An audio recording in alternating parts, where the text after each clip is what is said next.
As forças de defesa de Israel expandiram a sua incursão terrestre dentro da faixa de Gaza no último final de semana, bem como segue destruindo posições antitanques do Hamas e ceifando vários terroristas fortemente armados com metralhadoras .50, fuzis de grosso calibre e lançadores antitanques, e também contra aeronaves pela costa de Gaza, no Mediterrâneo, ao centro da cidade de Gaza, ao mesmo tempo em que Israel amplia sua área de dominação pela fronteira de Erez. Mesmo diante desta mega operação, os terroristas seguem lançando foguetes contra vilas e cidades israelenses ao longo de segunda-feira, enquanto os militares concentravam suas operações em alvos do Hamas na parte norte, um sinal claro que Israel deve seguir até o fim, sem hesitar. Netanyahu se dirigiu à nação na manhã de segunda e destacou que na Torá, o livro sagrado dos judeus, como a Bíblia para os cristãos, há tempo para a paz e há tempo para a guerra. Este é o momento de guerra.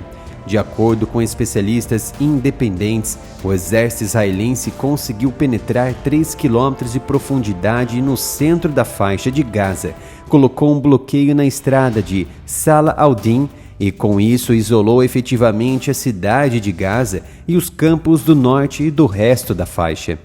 A critério de comparação, a contraofensiva ucraniana contra os russos ganha cerca de 3 quilômetros de terreno por mês.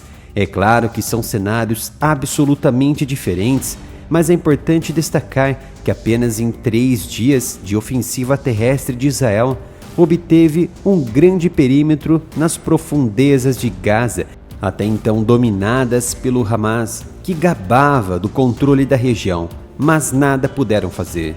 Israel tem lutado contra o Hamas desde 7 de outubro, quando cerca de 2.500 terroristas invadiram Israel por terra, mar e ar, matando mais de 1.400 pessoas, com a maioria delas civis, nas suas casas e num festival de música ao ar livre, próximo da fronteira de Gaza. Em seguida, lançaram mais de 5.000 foguetes ao longo do dia sobre as principais cidades israelenses. Os terroristas conseguiram penetrar 30 quilômetros para dentro de Israel e chegar até Ofakim, local onde foram caçados e destruídos. O Hamas e facções terroristas aliadas também arrastaram pelo menos 239 reféns, incluindo cerca de 30 crianças, de volta para a faixa, onde permanecem em cativeiros. Israel afirma que a sua ofensiva visa destruir as capacidades militares e de governação do Hamas e prometeu eliminar todo o grupo que governa a faixa. Afirma ainda que tem como alvo todas as áreas onde o Hamas opera e as vítimas são decorrentes das atividades dos terroristas que as usam como escudo.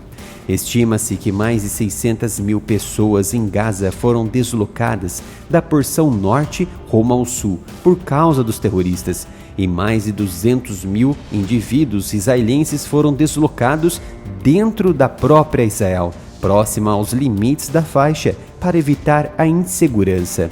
A principal estrada, Salah al-Din, também conhecida como Estrada Saladin, é a principal rodovia de Gaza e se estende por 45 quilômetros, abrangendo toda a extensão do território, cortando praticamente a região em oeste e leste, desde a travessia de Rafah, no sul, até a travessia de Erez, no norte. Com base nas análises divulgadas por analistas que possuem interação com militares no fronte, a IDF está se movendo neste momento em direção ao centro de Gaza, avançando para o oeste em direção ao mar através da estrada Salah al-Din, potencialmente cortando toda a faixa ao norte. Mas não será uma tarefa fácil. A região é repleta de prédios potencialmente recheados de terroristas antitanque, franco-atiradores e armadilhas. Se de fato o domínio sobre a rodovia e a parte norte for isolada, haverá um cerco não somente aos terroristas, mas aos civis que querem sair. Isso significa uma coisa: maior dificuldade na progressão das tropas, pela dúvida iminente quem é civil e quem é terrorista.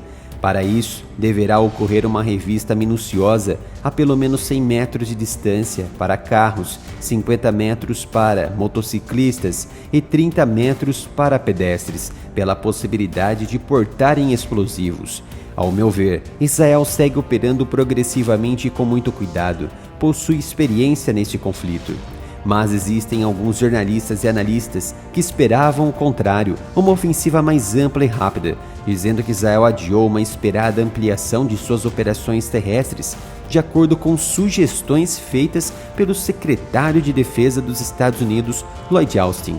Um funcionário não identificado disse ao jornal tendencioso The New York Times que Israel alterou as suas operações depois de um plano inicial ter alarmado Washington com receios de que não conseguiria alcançar os seus objetivos militares. Rebatendo as afirmações do jornal, Washington, que enviou conselheiros militares a Israel para ajudar a planejar a campanha, sublinhou repetidamente que os Estados Unidos estão apenas a aconselhar e que Israel está tomando as suas próprias decisões na guerra. O porta-voz da IDF, o contra-almirante Daniel Hagari, disse no domingo que, em meio à operação ampliada, os militares estavam trabalhando para trazer para casa as centenas de reféns capturados por terroristas em 7 de outubro e mantidos na faixa. Um dado extremamente importante foi vazado por autoridades do Ocidente que diziam que o diretor do Mossad, David Barnea, teria realizado uma visita secreta a Doha, no Catar, ainda no domingo, na qual o tema das negociações de reféns foi discutido com o Catar e outras autoridades estrangeiras. Vale lembrar que o líder político do Hamas, Ismail Haniyeh, se encontra exilado no Catar e sustentado financeiramente com milhões de dólares pelos árabes do país. Não se soube ao certo o teor das conversas do agente do Mossad.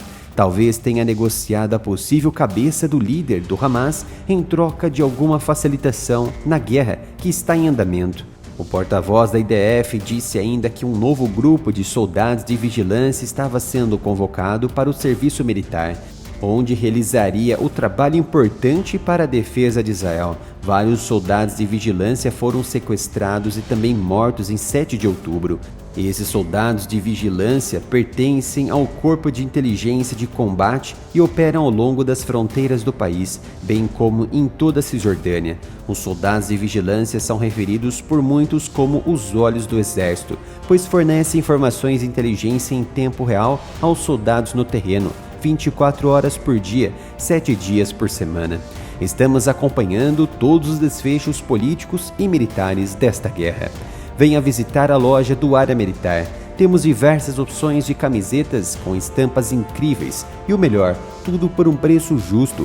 Acesse umapenca.com/área militar. E gostou dessa análise? Quer receber mais vídeos? Então se inscreva e ative o sino de notificação.